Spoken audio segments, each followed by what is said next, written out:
Mukesh Yadav, lecturer political science, आप सबका अपने YouTube चैनल पे स्वागत करता हूँ।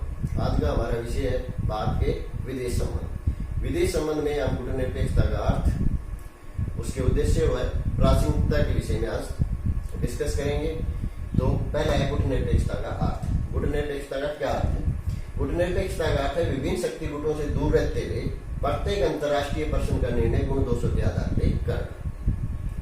भारत के प्रथम प्रधानमंत्री पंडित जवाहरलाल नेहरू, जो कूटनीतिक आंदोलन के संस्थापक सदस्यों में से एक थे, उन्होंने ये स्पष्ट कर दिया था बहुत बार अपने भाषणों में कि भारत की जो नीति होगी वो कूटनीतिकता की नीति होगी। उन्होंने साथ में ये भी कह दिया था कि ये जो नीति है ये निषेधात्मक नीति नहीं है बल्कि सकारात्मक नीति है। इसका मतलब ये नहीं है कि हम अंतर्राष्ट्रीय मामलों के प्रति उदासीन रहेंगे।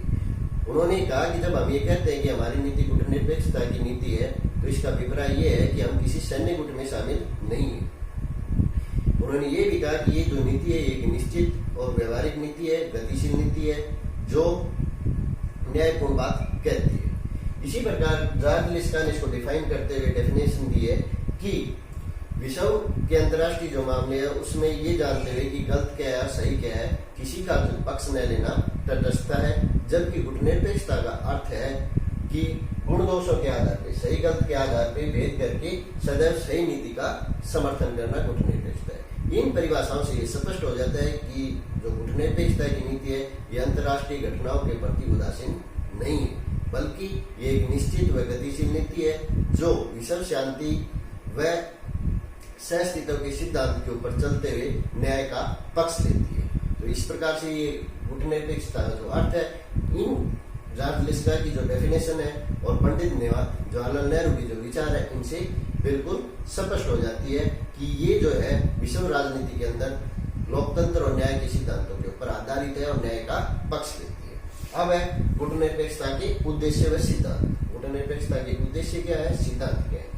पहला जो उद्देश्य है वो है कूटनीतिक देशों की राष्ट्रीय स्वाधीनता, संप्रभुता व अखंडता की रक्षा करना। कूटनीतिकता की नीति का जो पहला सिद्धांत है वो यही है कि कूटनीतिक आंदोलन में जो भी देश हैं, जितने भी विकासशील देश हैं, उन सबकी स्वाधीनता, संप्रभुता व अखंडता की रक्षा करना। दूसरा जो सिद्धांत है वो है शीत युद्ध की राजनीति का त्याग। कूटनीतिक जो आंदोलन है, शीत युद्ध की जो राजनीति थी, विश्व जो साम्यवाद और पूंजीवाद में डिफाइन हो गया था, बट गया था, उससे तरह की जो राजनीति थी उसका त्याग करती है। तीसरा है सैन्य गठबंधनों से पर्याप्त दूरी। कूटनीतिक आंदोलन में जितने भी राष्ट्र शामिल थे वो सैन्य गठबंधन, सिटो, सेंटो, नाटो, वार्सा पैक्ट, जो भी विश्व के अंदर सैन्य गठबंधन थे, उन सबसे बराबर पर्याप्त दूरी बना के रखते हैं, उनसे उचित दूरी रखते हैं। चौथी जो इसका सिद्धांत है, फोर्थ, वो है निशस्त्रीकरण।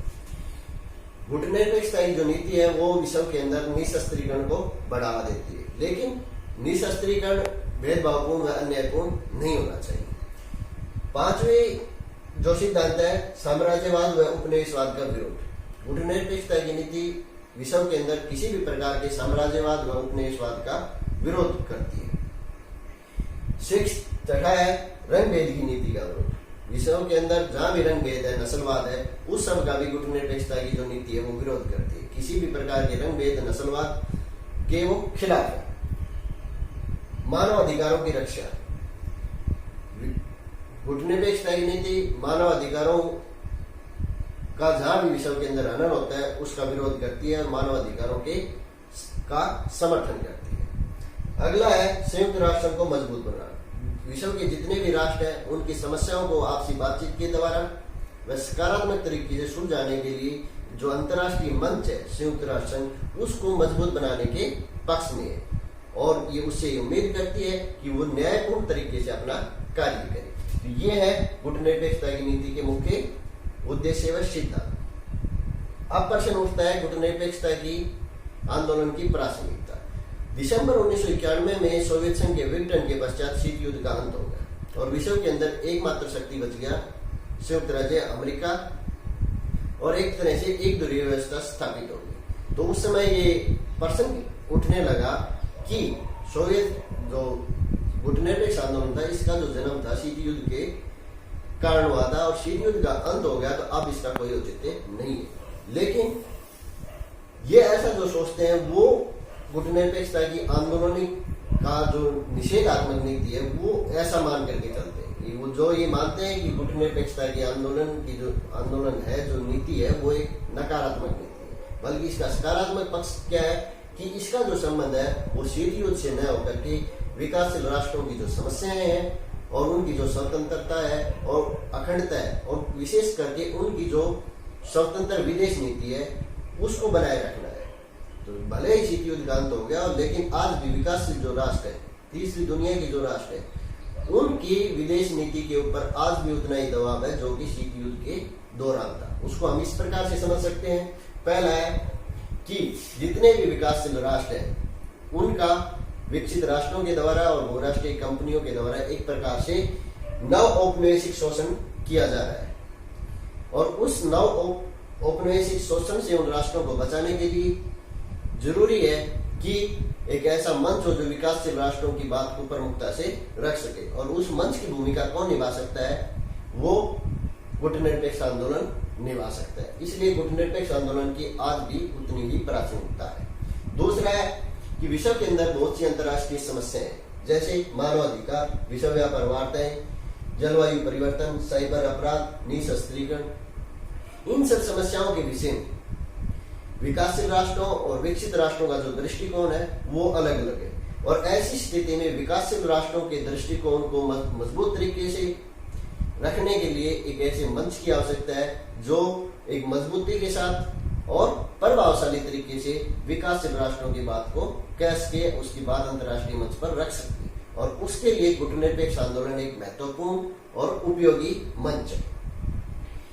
चौथी जो बात आती है वो ये है कि भले ही शीत युद्ध का अंत हो गया हो, लेकिन शीत युद्ध के बाद विश्व के अंदर जो एक ध्रुवीय व्यवस्था स्थापित हुई, उसमें जो पश्चिमी गुट का सैन्य गठबंधन नाटो और ज्यादा मजबूत स्थिति में हुआ और ज्यादा मजबूत हो गया।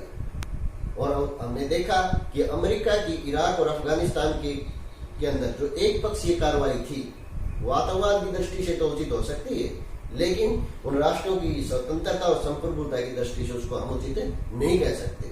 और ऐसी स्थिति में उस एक ध्रुवीय व्यवस्था में विकल्प के तौर पे उसको रोकने के लिए गुटनिरपेक्ष आंदोलन का होना जरूरी है। अगला, गुटनिरपेक्ष आंदोलन में अगला है दक्षिण दक्षिण सहयोग के लिए मंच के तौर पे कार्य करना। जो विकासशील राष्ट्र हैं दुनिया के अंदर, उनकी जो समस्या है उनका समाधान नहीं है। आज भी वो सामाजिक तौर पे, आर्थिक तौर पे, राजनीतिक तौर पे उनकी बहुत सारी समस्याएं हैं, और उन समस्याओं का जो समाधान है वो आपसी बातचीत के द्वारा, आपसी सहयोग के द्वारा किया जा सकता है। और उन देशों के बीच में जो सहयोग है उसको दक्षिण दक्षिण संवाद कहते हैं, क्योंकि उत्तर और दक्षिण के संवाद यानी कि विकसित और विकासशील राष्ट्रों के बीच जो दृष्टिकोण है उन दोनों में डिफरेंस है। इसलिए इन्हें अपनी समस्याओं का समाधान करने के लिए दक्षिण दक्षिण जो संवाद है उसको और अच्छे तरीके से मजबूत बनाने के लिए एक अंतर्राष्ट्रीय मंच की आवश्यकता है। और वो अंतर्राष्ट्रीय मंच कौन सा है? संयुक्त गुटनिरपेक्ष आंदोलन। कौन है? गुटनिरपेक्ष आंदोलन। इस प्रकार से हम ये कह सकते हैं कि गुटनिरपेक्षता की जो नीति है उसका संबंध शीत युद्ध से नहीं है, बल्कि उसका संबंध राष्ट्रों की स्वतंत्रता और उनकी प्रभुसत्ता व स्वतंत्र विदेश नीति है। इस प्रकार से जब तक राष्ट्र रहेंगे तब तक जो गुटनिरपेक्ष आंदोलन है वो भी विश्व के अंदर मौजूद रहेगा। ये एक स्थायी नीति है और न्यायपूर्ण नीति है। तो उम्मीद करता हूं कि ये जो टॉपिक आज का गुटनिरपेक्ष आंदोलन का अर्थ, उद्देश्य व प्रासंगिकता आप सबको अच्छे से समझ में आ गया होगा। आप सबका बहुत बहुत धन्यवाद।